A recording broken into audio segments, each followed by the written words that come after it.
Thank you so much, and we are really sorry to keep you waiting. I now have the honor and the pleasure to introduce you to the President of the General Assembly, His Excellency, Mr. Abdulla Shahid. Mr. President, the floor is yours.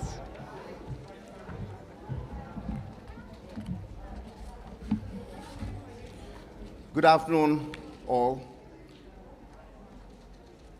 First of all, let me say how sorry I am that you have been waiting for over half an hour.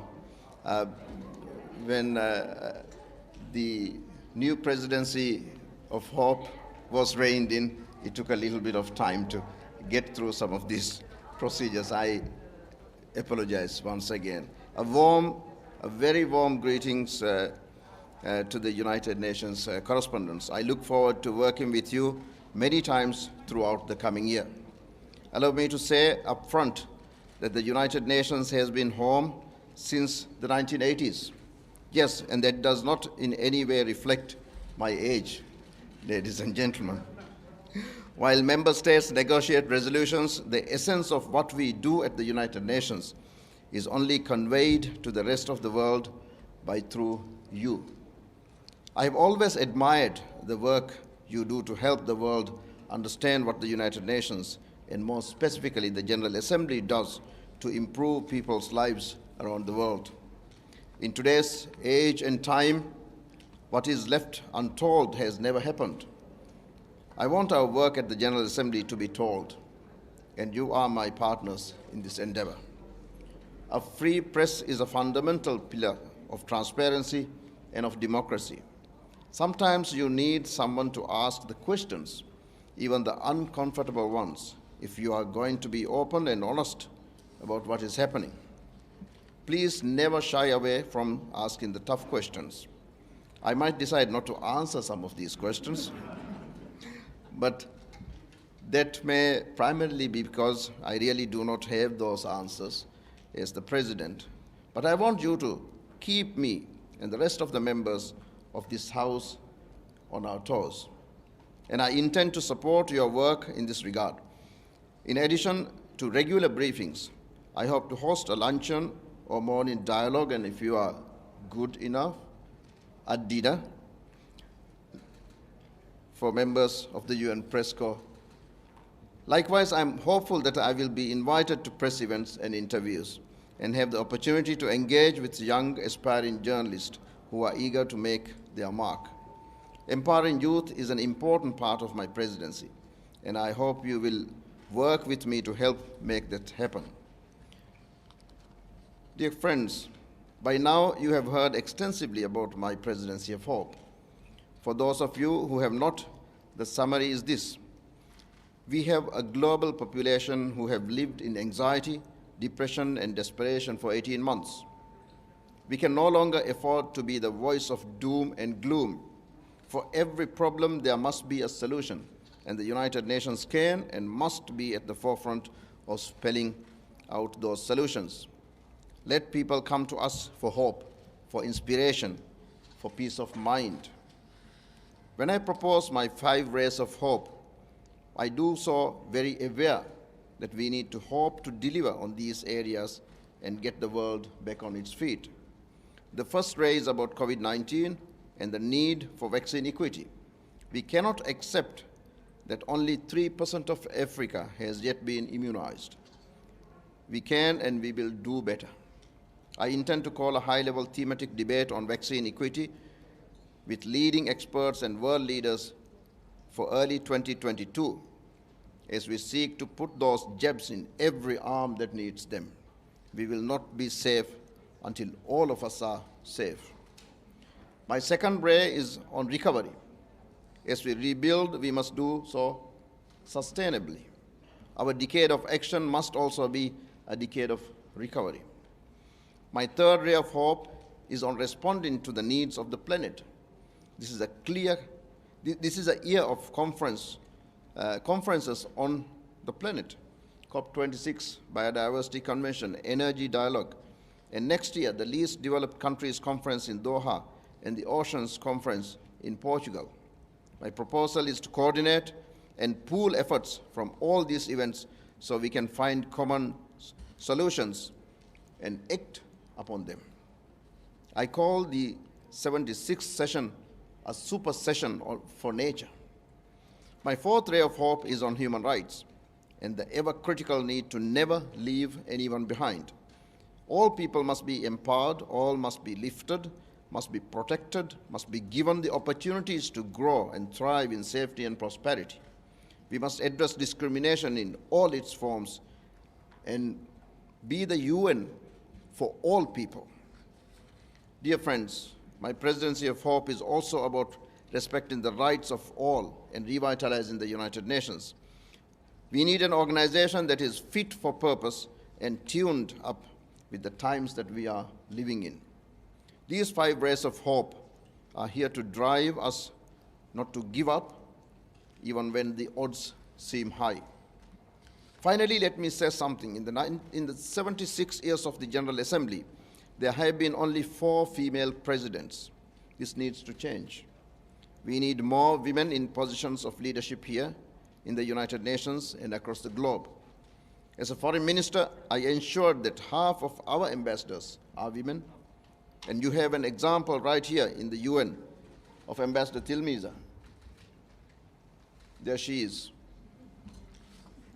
I'm a gender champion and have made sure that my team is gender balanced. I've also taken a pledge that I will not sit in any panel that is not gender balanced and would encourage others to do so.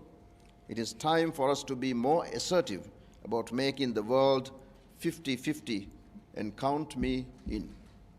Thank you for your attention. I will now take your questions.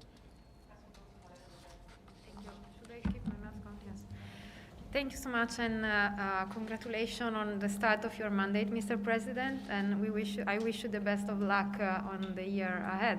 So my question is on the upcoming high-level week. What are your expectations? What do you think can be the most important achievements, and on the other end, the most complicated challenges? Thank you so much. For the high-level week, I think already the membership has clearly shown that they want to come back into the United Nations headquarters. We have an overwhelming majority of countries being represented at the highest level, at the heads of state, heads of government level. The message is clear.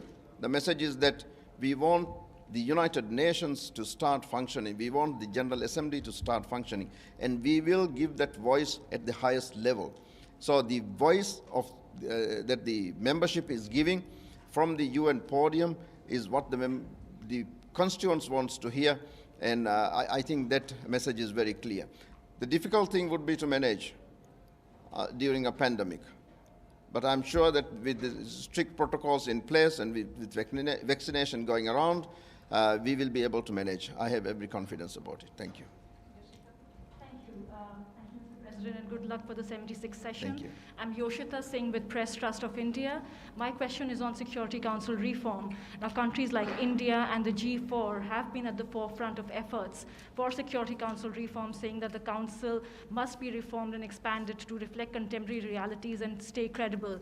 Under your Presidency of Hope, can we hope for some substantial outcomes on the ground in terms of Security Council reform? Thank you. I wish I had the magic wand to cast and change the Security Council, complete the Security Council reform. As a matter of fact, in 1979, when I was just 17, Maldives joined a group of 10 countries to propose the inclusion of an agenda item on Security Council. And I'm very proud that the Maldives was among the first 10 countries who initiated this. However, as president, I do not have that magic wand, but I hope that the members would take this process seriously. I'm going to appoint the co-facilitators early on before the Security Council debate so that the co-facilitators and the membership would have more time to work on, and I wish them all the best. Mr. President, thank you. Congratulations again. Is there any power available to the President of the General Assembly that has not been used before or not adequately used, and that you would like to use? I feel like a grade 10 student walking into the exam. I hope that I will not be forced to make or use any of the powers that have not yet been used in the last 75 years. There have been difficult challenges, but of course I will go through with my legal team, and rest assured that if there needs to be the use of any powers that needs to be utilized for the General Assembly to function, I will use. Thank you, President Shahid. At the outset, best wishes for a successful session, the UNGA 76. With regard to Afghanistan, I'm particularly happy that you mentioned that you are going to be a gender champion, 50-50. What about the women in Afghanistan? Taliban made an ambiguous statement that you're going to be respecting all international treaties in line with the Sharia. We know 101 in Sharia, women are considered and treated as 50% of a man in a court of law. You cannot, if a woman would go to testify, you need 2 women to replace 1. In terms of economic empowerment, she's only entitled to 1/8 of her husband's estate if he passes away. As a daughter, and if they have uncles and they don't have male brothers, they are about to lose. I'm sorry? They are about to lose their inheritance in favor of a male guardian. How do you see, with your personal statement, that the GA have a role in this? What are the GA can do? Is there any intention to appoint special representative for Afghanistan? Is there any plans to set a meeting or a high level on the variance between the Sharia and the current international treaty and the system that we live in? Thank you for your elaboration. Thank you. The General Assembly has agenda item on Afghanistan, and I hope that during the debate, members of the General Assembly will raise these questions, and you can rest assured that I will champion gender parity and matters related to gender, and will do everything in my power as the President of the General Assembly to address concerns of women, not only in Afghanistan, but throughout the world. Thank you. Thank you very much, Mr. President. Edith Lederer from the Associated Press. You appointed a credentials committee today. There are 2 credentials issues possibly pending, one involving Afghanistan, the other involving Myanmar. When do you expect the credentials committee to meet? And do you expect challenges to either of those 2 countries before next week's high-level week?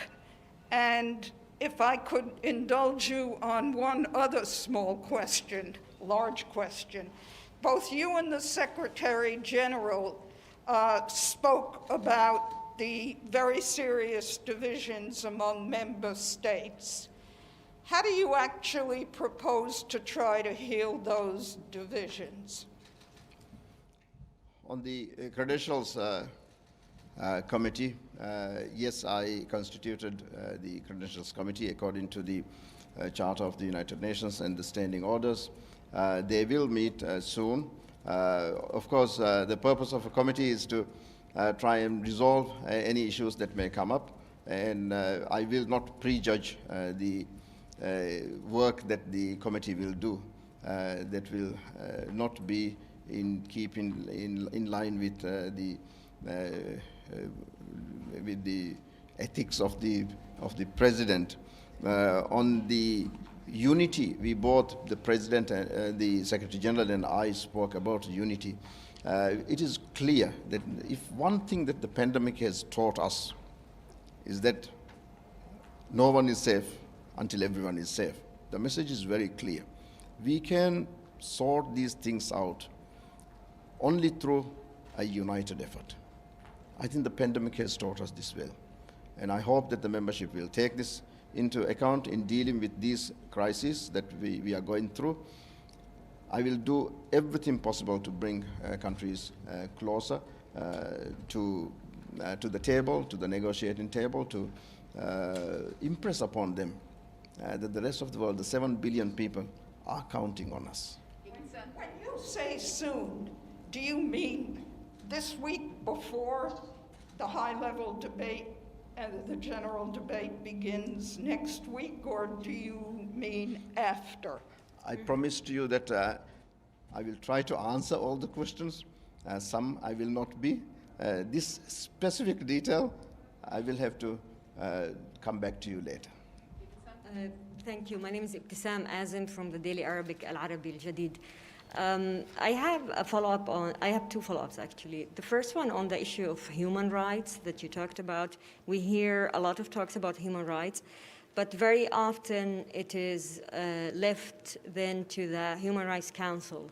Do you believe that the resolutions that the GA adopting and renew should have more of this element, of the human rights element? And the second question on the COVID issue, you talked about the necessity that countries get together and support each other, etc. But as a matter of fact, we have COVAX that is not functioning as it should be. Is there practical or more practical steps that you think that you will take or the General Assembly should take to implement that? Thank you. On the human rights matters, the Human Rights Council was constituted in Geneva to make sure that human rights is accorded enough importance in the international community. Human Rights High Commissioner is appointed through the General Assembly to make sure that importance is given to this issue. However, I believe that the General Assembly has a function, a very specific function in addressing human rights issues, and that these are addressed through the third committee. And when I met the third committee chair, he is working on making sure that this time we not only during the work of the committee, they will also invite the civil society to come in, which would also give an opportunity to highlight some of the issues. And on the vaccination front, during my remarks after I resumed the 76th session, you would have heard that I spoke about a high-level thematic debate that I would convene. I'm hoping that I will be able to bring to the Assembly not only countries, but also vaccine producers, the scientific community and the civil society and everyone involved, so that we would leave the General Assembly after this thematic debate with a clear guideline, with a clear chart, a pathway to get everyone vaccinated by 2020, by the end of 2022. That is what I'm hoping for. My name is Talal Al-Haj from Al Arabiya News Network. My question is really, I visited your country in 2010 doing a documentary about climate change effect in small island states, and one of them was your beautiful country. And I've even witnessed a picture where they took, the whole government was under the water, if you remember it. But my question is, with the return of the United States to the climate change agreement, are we on track to mitigate the effects of climate change, especially in small island states? Mr. Talal, I'm very happy that you are one person who actually knows how vulnerable we are in the small island states. You would have seen that the highest point in the Maldives is 2.5 meters above sea level. That is the highest point, just a little bit higher than my height. That is the highest mountain in Maldives. And you know how vulnerable we are. And you would know how passionate Maldivians and all the other small island states regard this, because it is an existential issue for us. Yes, the small island states are very encouraged by the United States returning to the Paris Agreement and the role that they are playing.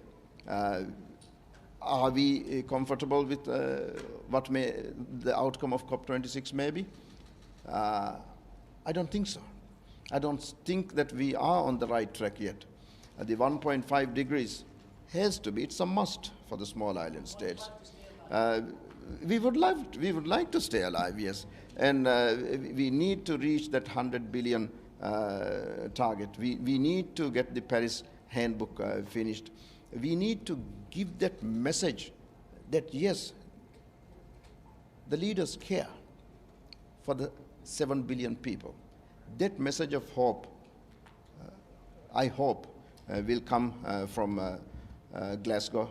And for that, I'm trying to convene in October, before the Glasgow summit, a conference here, a thematic debate here at the General Assembly, so that I would be able to, as President of the General Assembly, give opportunity for countries to come together and give that final push, political push for Glasgow summit. Thank you, Mr. President. It's Pamela Falk from CBS News. Good luck on the presidency.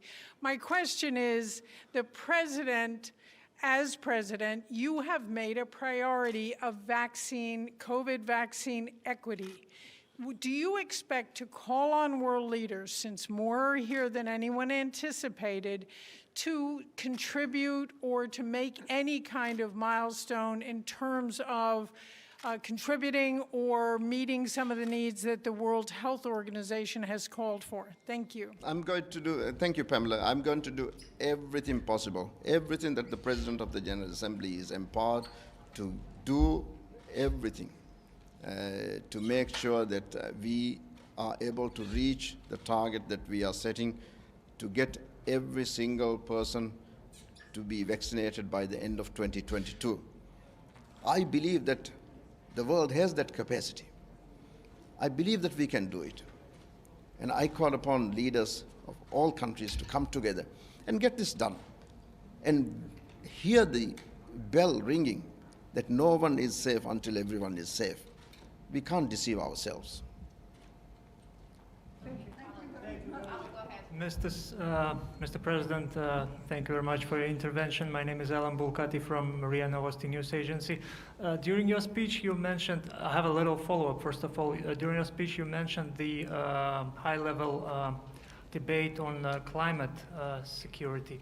So could you be please more precise in terms of dates in October? When are you going to convene it? And the second question, please, do you foresee that during GA High Level Week there will be any event on Afghanistan situation? Well, on the first question, the dates, I will be announcing the dates very soon. And as soon as I'm able to get the timetable out, we'll share. And on Afghanistan, as of yet, there are no special events organized on Afghanistan. Thank you. Ray Boucher from Sky News Arabiya. I have a question. Weeks ago, the United States, which is the country host of the United Nations, they circulated a letter to member states asking them to stay in their countries and just send a video. Do you agree with them to avoid any blackout for the virus? Or you agree with the more than 84 head of states who are coming next week? Thank you. Thank you very much. Yes, the United States as host country advised member states to take precautions as much as possible. Of course, it's up to individual members to decide on how they would participate. I'm very happy that a large number of countries decided to participate at the highest level. We need them to be talking and sending the message of hope at the highest level. Michelle, Reuters, and 2 more questions. Thank you, PGA. Michelle Nichols from Reuters. Just to follow up on all the questions on vaccine inequity, as you pointed out, next week there's some heads of state and government are coming, some are not. How do you think we're seeing this vaccine inequity play out? How many of these delegations have expressed to you that they're coming here unvaccinated because they've had no access to it in their own country? Thank you, Michelle. I have no answer to that question. That has not been shared with me, how many are coming without vaccine. But the host country has informed me that they will have facilities to vaccinate all who are attending the General Assembly. If they so desire, it will be facilitated. Thank you, Carla, State Global Research. And I wish you all the best this coming year. It may be very eventful. The Secretary General had said we are approaching code red for humanity, and if we do not meet the climate emergency by 2040, which is only 19 years from now, we will be approaching we will have reached the tipping point beyond which, or before which, reversal of what could be disastrous. It will be too late. What can you do as President of the General Assembly to accelerate a global effort to prevent this disaster? I completely agree with the Secretary General that we have reached code red for humanity. And as I said in my opening remarks, I regard this 76th session as a super session for nature. I will use my convening power as President of the General Assembly, number one, to convene a high-level thematic debate prior to the COP26 summit in Glasgow. I will again convene later in 2022, before the end of my term, a high-level thematic debate to bring countries together to take stock on what has happened in the follow-up to all these very high-level meetings on the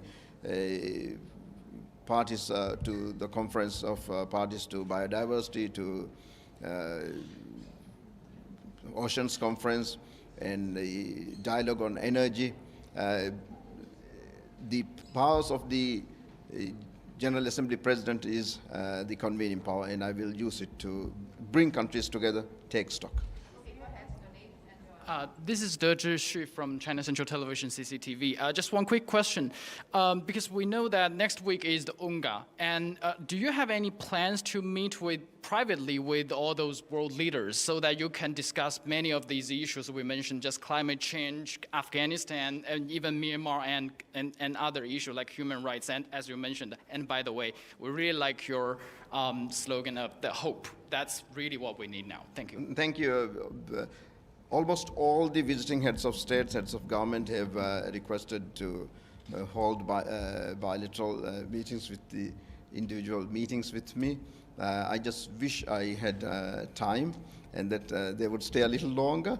I have to preside the session as well as hold these meetings. We'll try and manage it as best I can, and I would be so happy to meet all of them so I can share with them the message of hope that I'm carrying, and that we have reached code red. I will be delivering that message. Thank you. The last one, please. Go ahead.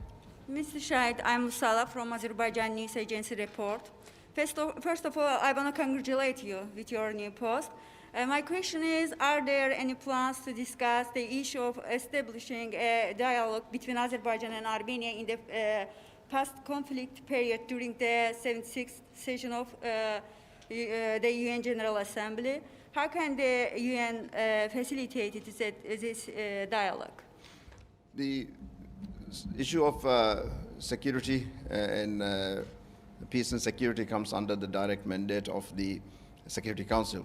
However, the General Assembly has a role to play, and the membership, and I will continue to be engaged worldwide to make sure that the General Assembly plays the role that it is supposed to play.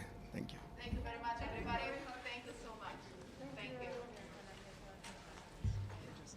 this.